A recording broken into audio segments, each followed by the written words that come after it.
You're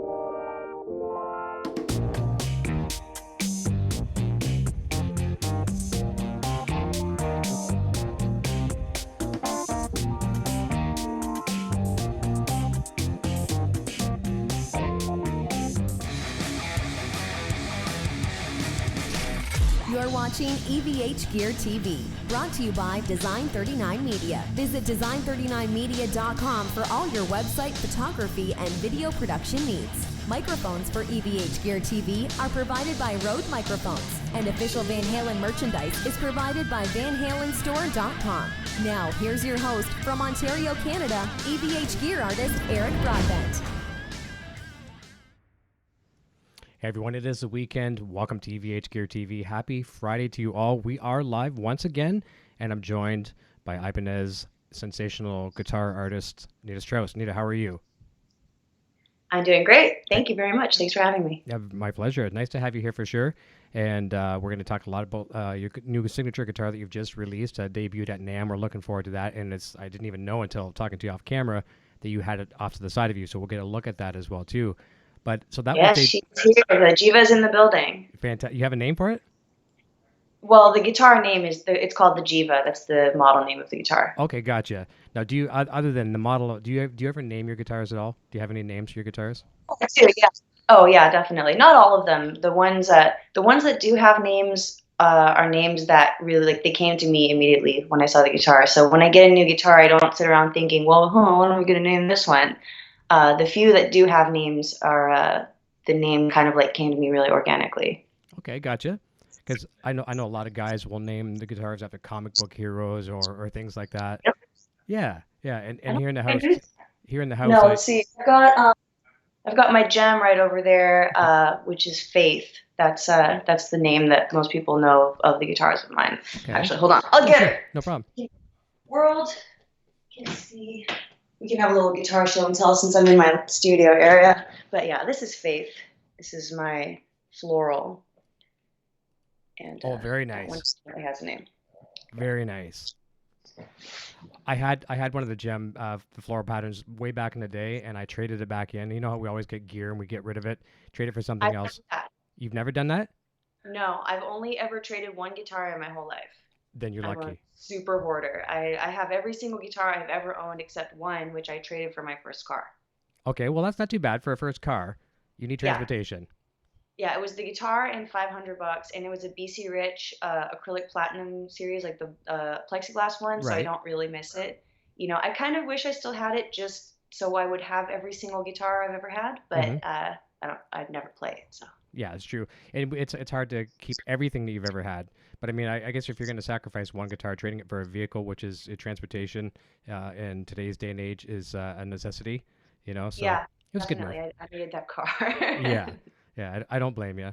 So let's talk a little bit about the signature guitar. The one cool thing that I find very fascinating about, and I didn't know this until recently, seeing some of the press releases and some of your posts from NAMM and stuff like that. It's the very first signature for a female artist on Ibanez roster. Is that correct? That is correct. Yes. That's got to be a pretty proud moment. I still can't believe it. You know, a lot of people mistook that press release to say that I'm the first female artist that Ibanez has ever had, which of course isn't true. I know you've had Jennifer Batten on your show, and I think she was the first to do everything. she's the pioneer of females in shred guitar. But I am the first female that they've done a signature series for. That's amazing, absolutely amazing. The fact too, like we'll talk about this throughout the evening as well too. Sadly, you know, the world of rock and roll guitar and rock music has been kind of dominated by men. You know it's not necessarily fair whatsoever, but it's nice when you get not only respect, honors, and things like that. I mean, it's just absolutely the accolades and the pride that your family must have for you and yourself as well too. It's amazing. It's definitely a great feeling. Yeah. Yeah. So how long had this been in the works? Is it something that you've been talking about with Ibanez over the past couple of years, or did it come up I know you've been playing them forever, but... Oh, I've been dreaming about this guitar since the 4th grade. You know, I think every guitar player, you know, once they start playing guitar and getting better at playing guitar, you start thinking, man, you know, I love this guitar, but if it only had a maple neck, or I love this guitar, but if it only had this bridge, you know, or these specs or these tone woods. So I've literally been designing this guitar since I started playing the guitar. My first guitar was a $99 Strat, and the first thing I did was take the white pick guard off it and put a black pick guard on. I've been designing this guitar since I started playing the guitar. And so when I started with Ibanez in September of 2008 was when I signed on to become an Ibanez artist. And they did my LA custom shop 2 years ago, which actually that one's over here too. Okay. I've got all my guitars here. So this is the first edition, I guess I could say, of the Jiva. This is the neck through, which is still the only one actually. I think this is the only neck through S series they've ever made. Okay. So that was sort of the first edition. I think they were kind of testing the waters to see what the reaction would be to my guitar, see if people were interested in it. And thankfully, when I took it out on tour with Alice, the response was overwhelming. People saying, "How can I get this guitar?" So that led to the next conversation of getting the production one going. And my manager and boyfriend Josh was so instrumental in making this happen. You know, he really, you know, laid all the moving pieces out to Ibanez. You know, kind of told the whole story of how it happened, how cool it could be, and thankfully they saw our vision and made it happen. I could just imagine that conversation where Ibanez says, "Okay, well, do you have anything in mind?" And you probably run out to the car and grab all your grade school drawings in your book and bring it in. Yeah, well, where do you want to start, guys? I really could have. Luckily for me, and I guess for them also, you know, the initial conversation, you know, the real conversation about making this happen started, I think February of last year. So about a year ago today, February of 17. Probably not today, but you know, around a year ago now. And when they said, "What do you want to do?" I kind of already had it mapped out. You know, I knew what woods I wanted. I knew I wanted a mahogany body. I knew I wanted an ebony fretboard. I knew I wanted the beaten path inlay, which we created for my custom shop. And I kind of had everything, you know, ready to go. There wasn't really much discussion. They had some suggestions for different woods, which I listened to and then rejected. Yeah. And yeah, it was a pretty seamless process. The biggest decision was whether to go with a flat top or a gloss top, and we ended up going with the gloss. Do you think down the road you might release, like some manufacturers with artists will release like a special series and it'll be like, you know, a non-gloss or a flat top or non-arch or whatever like that? You think you might do something like that down the road? Yeah, definitely. I already have the next 6 planned. Nice, perfect. You know, the Jiva now has an ebony fretboard, which is my absolute favorite fretboard wood, but it's a very close tie with maple. I love a maple fretboard, so down the line I'd love to do one with a maple fretboard for sure. There's not going to be a hardtail version because I don't play a hardtail. Right. So, you know, people asked for that. You know, they said, "Well, are they going to do one without a double locking trem?" And I said, "Well, no. You'd have to buy someone's not signature Ibanez for that. The double locking trem is such a signature part of my sound. I would never play guitar without one if I didn't have to." So doesn't it feel foreign? Have you ever played on someone else's guitar and you go to reach for the Floyd or the Ibanez, in your case, like the edge tremolo, and it's not there and you feel kind of weird? Every time I play someone else's guitar, I do that. Every single time. Yeah. I've done it here on the show. I've got a couple Wolfgangs that don't have tremolos on them, and I've gone to reach around a few times on camera, and I have to try to come up with something like making it look like, oh yeah, I meant to do that, and I'll do something stupid to kind of embellish it. Yeah. It's embarrassing. Yeah, well, that's also a big reason why I put the Edge 02 trem on mine. They don't make the original Edge 0 anymore, and I believe they're phasing out the ZR, which was my preferred trem for a long time. Mm-hmm. And the Edge 02 has that screw-in bar on it. Mm-hmm. And for me, I mean, as much as I love the original Edge and the low pro Edge trems, the bar swinging around, it drives me cuckoo bananas. Like, you can't, you know, anytime that I reach for it, I want it to be right there. I want to reach for it with my pinky and have it be there for a quick trill or flutter or whatever. Mm-hmm. And if it's not that screw-in type bar, it could be anywhere on the guitar body, and I don't like that. Yeah, see, that's the thing. Some people do like it freeform so they can, you know, get it out of the way. But I like what you're saying when you want it. Screw in, you push it, and it stays there. And yeah. You bring it back, and it stays there. I don't see the appeal to not having the screw in, but everybody's got their own thing. That's right. Everything's a little different. Well, one of the next questions I was going to ask you, and you pretty much nailed it right on the head there, was, you know, the body type, the neck, and things like that. But one thing you didn't mention here, and I'm curious to see what your direction is in pickups. How involved were you in the sound of the guitar? Like the wood, obviously the tone woods are very, very important. But about the electronics, how involved did you get there, and what sets your sights for pickups? Well, it's as involved as you can get because it's actually my signature pickups as well. Nice. Okay. my signature DiMarzio pickups. They're called the Pandemonium. Okay. Those will be available. They'll come standard with the guitar, but they'll also be available standalone from DiMarzio. And so I was, extremely involved. I'm such a guitar nerd, like I'm such a gear and spec purist, and so I wanted every single aspect of this guitar to be as high quality as we can make it.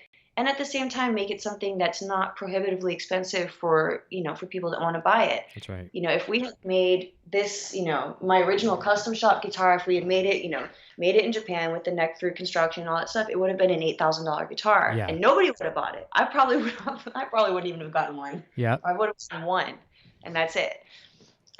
So I wanted it to be something that, that is high quality in wood, high quality in construction, high quality in tone, but also something that it could be, it would be an expensive Christmas present, but it could be a Christmas present or a graduation present, or it could be someone's, their foray into having a higher end guitar without being something that, I don't think we sacrificed any quality for affordability in the construction. Let's say that. Then how about the supply and demand? So if people see this guitar, they want it. Obviously, they see you playing it. What has Ibanez told you as far as getting into the stores? And are they in stores now, coming soon, and the supply will be good? Sorry, what was that again? Sorry, it'll be out in the summer. Okay, good. That's realistic. Awesome. Yeah, it'll be out worldwide, in stores, online, Sweetwater, Musician's Friend, and in guitar centers and music stores and stuff like that. People place pre-orders for them now? I believe so. I have heard talk of orders coming in from dealers and distributors. I'm not sure if an individual person can put out a pre-order yet. I would hope so. Yeah. That would be nice. But I know the production is starting soon, and hopefully we'll just start seeing them everywhere. Oh, that's great. I know some people, if they got a friend that's a music store owner, they can always put in a word, "Hey, Bob, I'd like the first Nita guitar that comes through," or they could always work out some kind of deal like that.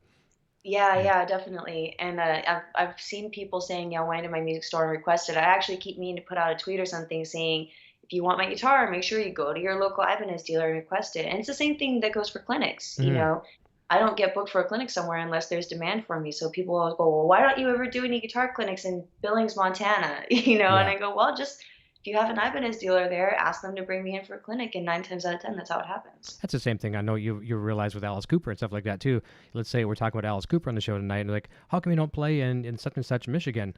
Well, the promoter didn't contact. It's not the. You would probably like to be anywhere. Yeah, you play anywhere you can, and you'll do any clinic you can, but it has to be booked, paid for, and all that kind of. There's expenses and things. There's literally not a place on the planet that I wouldn't go for a clinic. Like, I love to travel. I love to play guitar. I love to talk about playing guitar, and now I'll be excited to talk about my signature guitar as long as if it's like what movie is that? It's not A League of Their Own, but when they say if you book them, they will come. Yeah. If they book me, I will be there. Yeah, that's right. Yeah, if they build it too, like what's it, Field of Dreams? Right. If you build it, that's what it is. Yeah, if they build it, they will come. Yeah. No, I'm thinking of Wayne's World. There you Wayne's go. World, it says if we book them, they will come. That's right. Jim Morrison. Jim Morrison in His Dream. That was great. The Naked Indian. That was hilarious. We were just talking about that movie today. They just did a screening of it. We were in Chicago, and Alice hosted a screening of it, but I didn't go. It would be very cool. As if I was thinking about this today, actually. I don't know. I think maybe it's because you were coming on the show, and I had a Wayne's World flashback because there's the Alice Cooper tie-in. And I was thinking if they did another one, I would love to see another one. Obviously, Mike and Dana Carvey are getting older, but makeup can hide a lot of things. And you could be a cameo in that because you're in the band now. It'd be fantastic. Yeah, it would be great. And it would actually be kind of funny if they were old. It would be. Maybe they wouldn't need makeup. It'd be kind of funny if they're kind of like aging rockers. I think that's a great idea. It'd be good. And they have the kids too. Mike Myers has got, he's got a little son with the girl that he dumped. Dana Carvey's got, kids from the donut shop girl there. And it'd be amazing. Yeah, I think it'd be great. So it's a solid idea. Pitch it. All right, let's try it. I'm going, and guys and girls over in the chat too, just want to let you know we've only got Nita tonight till about 9:45 Eastern Standard Time, so I'm going to blow through some questions really fast over in the chat, and I'm going to take away a lot of my questions off the itinerary just so we can ask some of your questions. So let's jump right over to the chat right now, Nita, and we'll say hi to a bunch of people. We've got more guitars here saying, Nita, great to see you on here. You're an inspiration and a future legend of the instrument. Nice. Les Bellin says, hello, Nita, you rock. Met you at the Cosmo. Terry's GC&G. Say that again? One of my favorite music stores. Okay, right on. Great. Yeah. Richmond Hill. I even remember the exact city that it's in. Great. Wicked cool. Terry's Todd GC and Chambers. Guitars from Ontario, Canada, a fellow Ontario from over here as well too. Vile Child is here saying, wow, Ryan Reeves is here. Dirty Apes Inc., hello from Belgrade, Montana. Rob Ashby, hello Eric and Nita. My good friend Sam from California, Sam5150 says, Nita is rad. R3 Locknut, hello everyone, hello Eric. Ryan Reeves, congratulations on your new guitar. Thomas Santiago, hi Eric and Nita. Hey Nita, greetings from Brazil. That's from Enthusiasta Gamer, I think it is. Nada. My vision is very poor, so the names don't get exactly 100% here, but I'll do my best. Terry's GC says, wow, Nita Strauss, and love her new guitar. Lots of love on the guitar. Joe Schwartz isn't seeing the video feed, so try to hit refresh on your screen. You should see it. Curtis Murata says, happy Aloha Friday and happy Chinese New Year. Year of the dog. What year are you? What year are you? Tiger. Year of the tiger? Mm-hmm. Okay, there you go. Bam. First question, knocked it out of the park. Awesome, you're on the ball. Carlo Santin, my fellow Canadian friend, says, happy Friday, everybody. Jason Haverfield, hey, Nita, always enjoy seeing you in videos, especially with Alice Cooper, of course. Warren Hughes. Do you know Warren Hughes? You got to know Warren Hughes. Guy is, you got to look him up online. And I had him on the show last week. The guy is like one of the best legato players out there. Amazing. I love legato. I can't wait to check it out. Yeah, check it out. I'll send you a link to him later on. He's amazing. He's in the show here right now as well, too. Let me see here. Joshua Kraft says, hey, from a fellow Jason Becker friend, Nita and Eric. Happy Friday. And we do have some Jason Becker questions on the itinerary, too. Thank you for the great show, Eric, and thank you for the great music, Nita. Craig Rendels, and you know what? Let's go over to that right now because Craig is the one I was talking to. Craig's a very good friend. You probably know Craig, mutual friend of Jason Becker's. And Craig's been on the show twice with me when Jason was on the show with me as well, too. And talking to Craig just before, a couple hours ago on Facebook, he said to ask you personally, because you've mentioned this before about learning perpetual burn. It was something to do as a to-do list for you. Have you gone back and forth to that a little bit, and how are you making out with it? I have not had any time. I would bet. love to. It's definitely something that is for sure on my to-do list. Mm-hmm. But, we did 10 months of tour with Alice last year. In between that, I had clinics. I do rock and roll fantasy camp. I've been back the last 2 months writing my solo record, writing the We Start Wars record, doing more clinics, doing shows with my cover band, the Starbreakers. So it leaves me very little time to do something. It's kind of weird to say it's a luxury. Yeah. But learning something like perpetual burn, which takes a lot of my hand strength. Mm-hmm. Blazing through something like that for a few hours at a time kind of kills my hands for the rest of the day for the work I have to do. So I haven't done as much. I haven't made as much progress on it as I would have liked. Which actually, I should really say I haven't made any progress on it at all since I initially learned it. But it's definitely on the to-do list. So. Hey, there's no time limit on it, right? There's no time. No. Do it whenever you want. Not at all. And it's, what do they always say? I'm saving that pleasure for retirement. There you go. Let's say that. Yeah, or just some downtime. What time do you get up in the morning and tackle the day? Are you an early riser? I'm an early bird. I'm a total gym rat. Mm-hmm. I go to the gym every single morning before I eat. So I spend usually 2 hours in the gym first thing in the morning. And then I go hit my day after that. Yeah. And usually I'll usually work out when I'm home. I usually work out twice a day. I work out in the morning and then I do hot yoga. There's a rock and roll hot yoga place near my house in Hollywood called Hot Box Rock and Roll Yoga. And that's where I go in the evening. So I usually try to work out twice in the day. Wow. And then tackle on a normal schedule on top of that.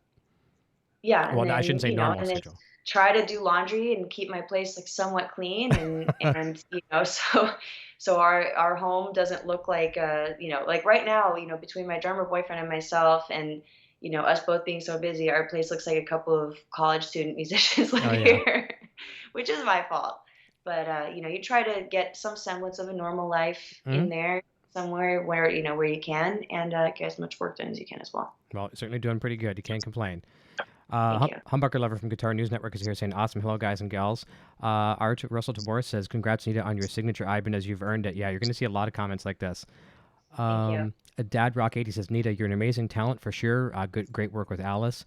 Cashed up on Bogan, saw Alice Cooper here in Sydney. Nita has a great stage presence and chops. And that's the thing, too. It's not just about having chops, which you have, but to own the moment, you're very, very aggressive on stage. And, I've seen some of the photos and things like that, too. It's like in your face for that 90 minutes or 2 hours or whatever it's going to be.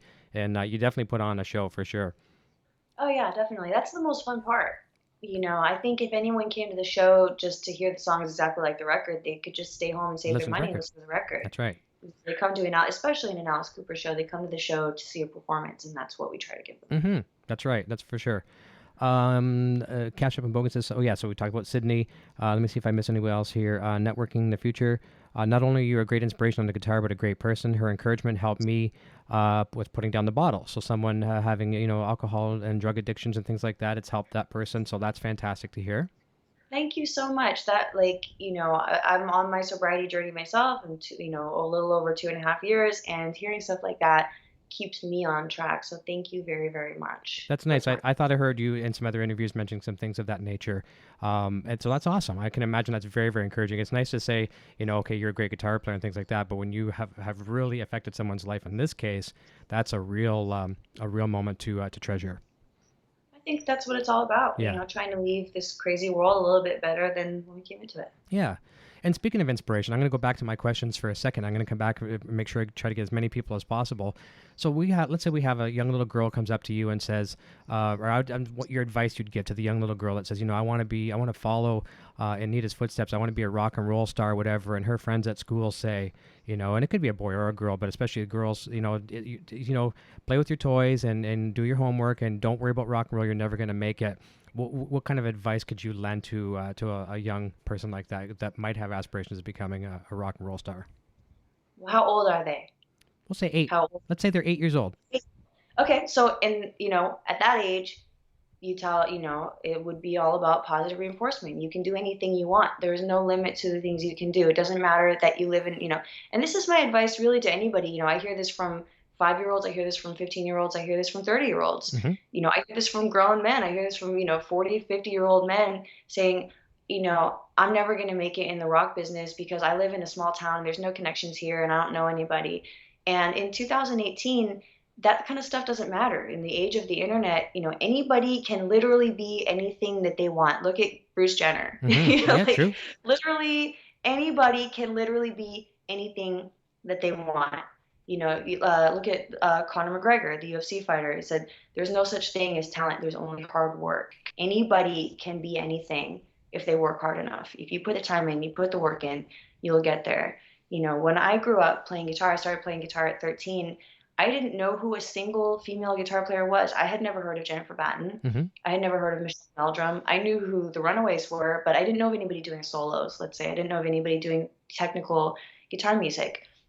So I think you don't necessarily have to have a role model that looks exactly like you to look up to someone. So to that 8-year-old boy or girl, I would say you can be anything you want. Don't ever let anybody tell you just play with your toys. Don't let anyone say just play with your dolls or play with your trucks. You want to play guitar, go out there and play your little guitar, play your little heart out.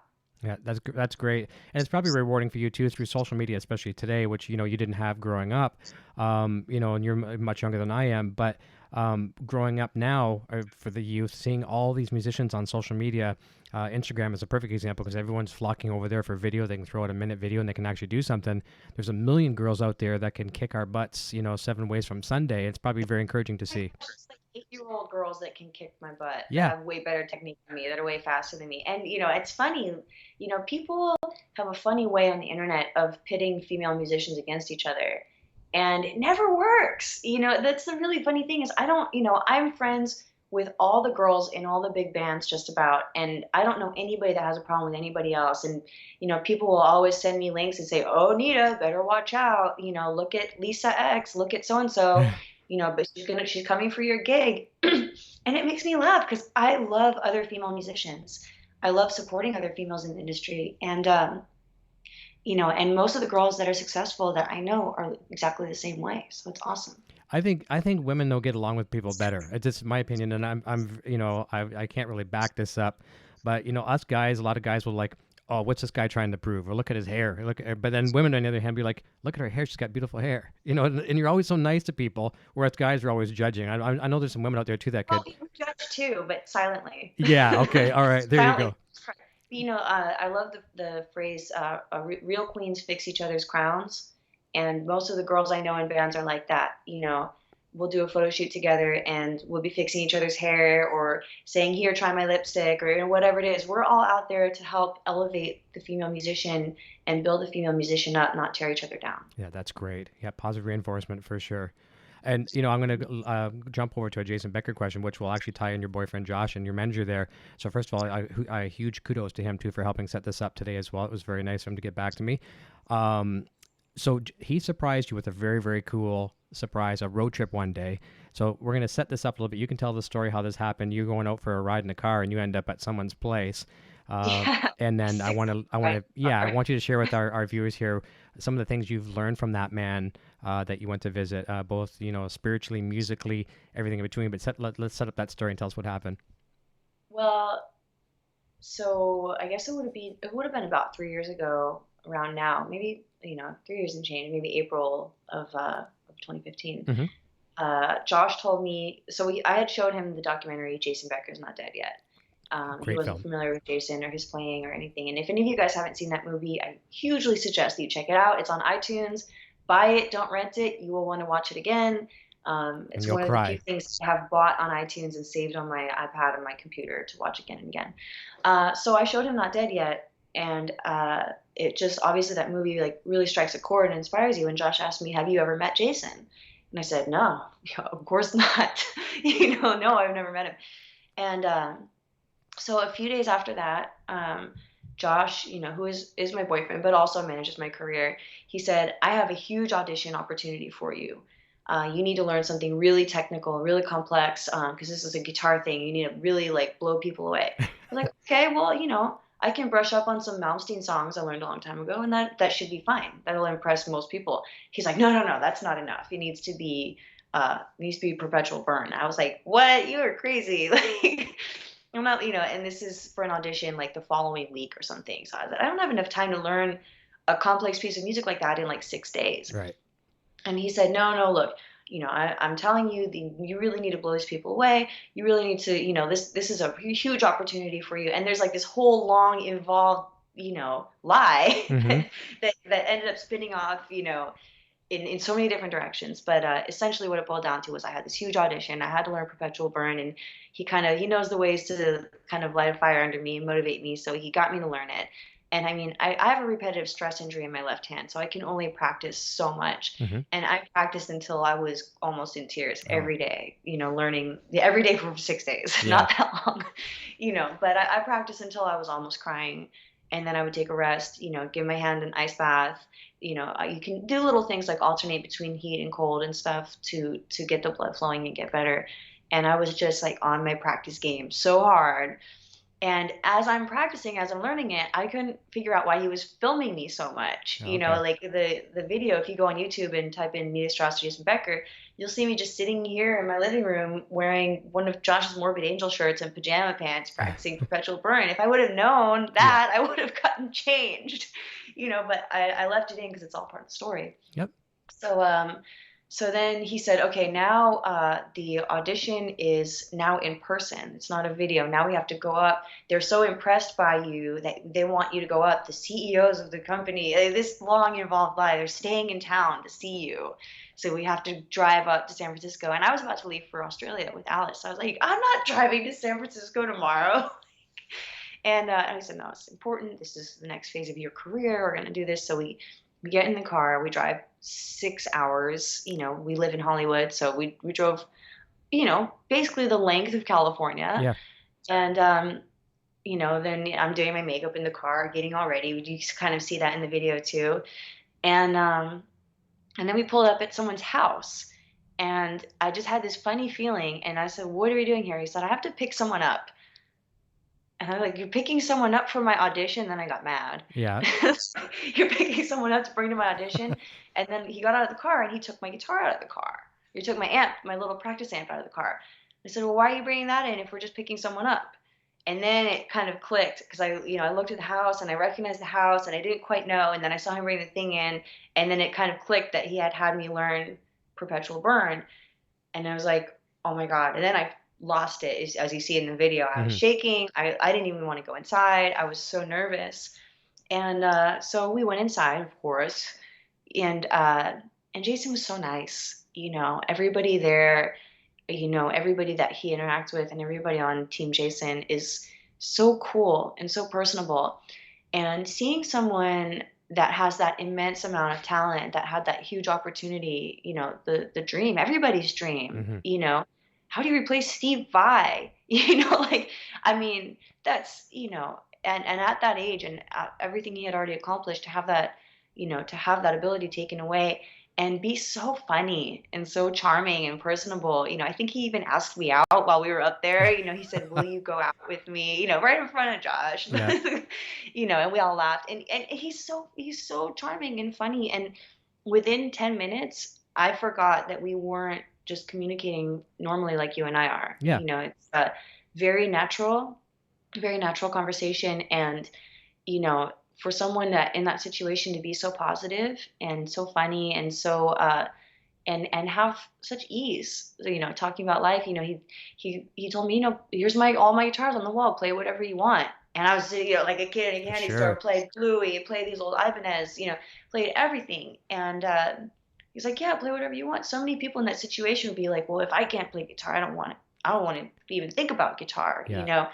And to see someone with that amount of positivity in the face of such adversity really, it makes you rethink your whole life. It made me rethink my whole life. If someone can be that positive in that situation, there's no reason why I can't be positive in any situation. That's right. And on a day when I don't want to practice, when I'm not in the mood, it's easy for me to think, uh, what if I couldn't practice? Yeah, the day could come Now to I any of think us. about Jason and think, what if I couldn't play? That's And right. I always get up and start practicing. Yeah, he never had the choice to say, I don't feel like playing anymore. It was forced upon him, or he couldn't. So, that could happen to any of us at any given time. We're seeing all kinds of our guitar heroes over the years get stricken with Parkinson's recently. Glenn Tipton from Judas Priest, and so many rockers are being taken from us. Yeah, that's amazing. And he's, yeah, as you would know firsthand, being there with Jason, he even on the show a couple times, he's been on my show. He's actually cracked a couple "that's what she said" jokes.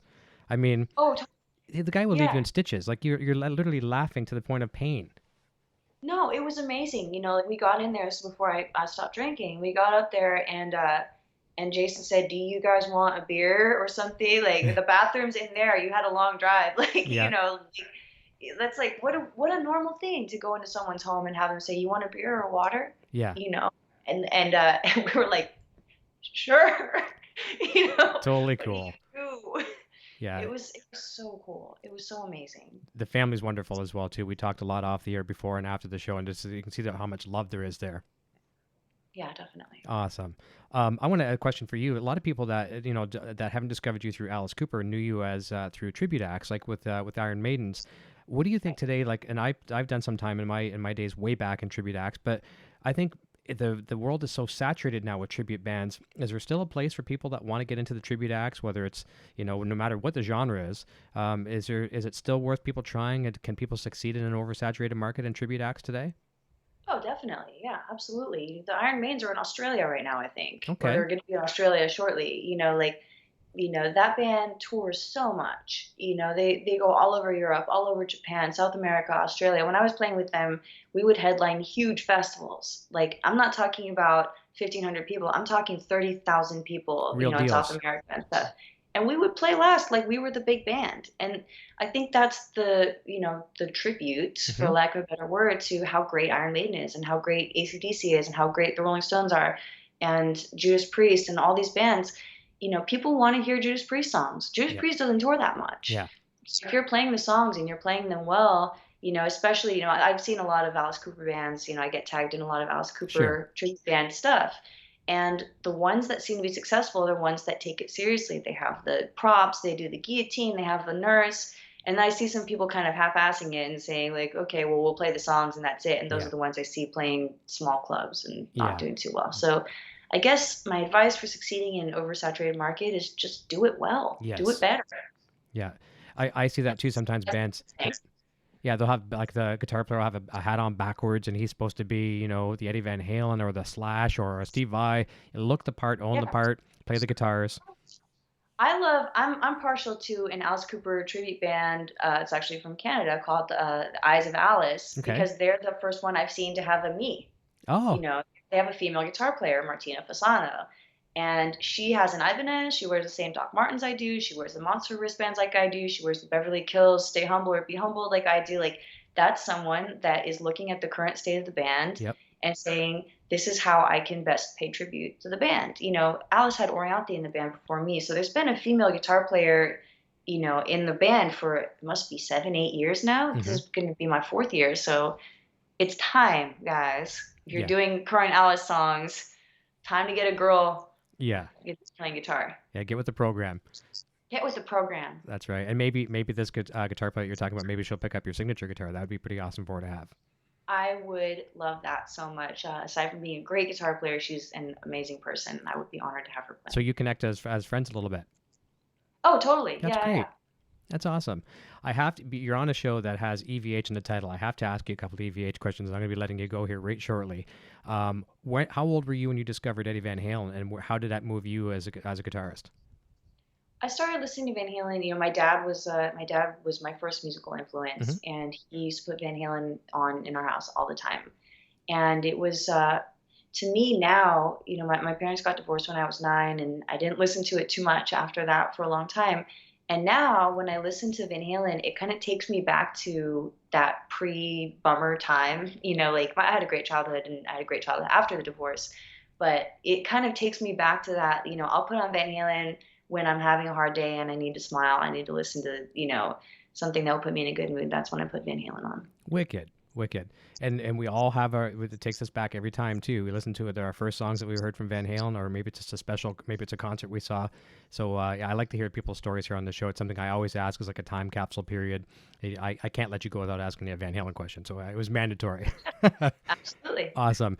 I'm going to jump through the chat real fast here and say hi to for a bunch of people to you, and we'll let you get out of here as well. Curtis Murata says, or first of all, Dan Wilhite's here saying, hey, Eric and Anita. Carlo Santin says, I can't play without a Floyd now. It just doesn't feel right without one. I agree. Totally agree too. That's right. Do you ever try the Futone products? Have you tried them at all? Yes. Okay, Yeah. good. Okay. Is it Futone? I always pronounce it FU, but I guess you know what it is. It's a darn Canadian thing. It is Futone. And Adam says, you know what? Just keep sending me orders, Eric. I don't care what you call it. But stuff is awesome. Yeah.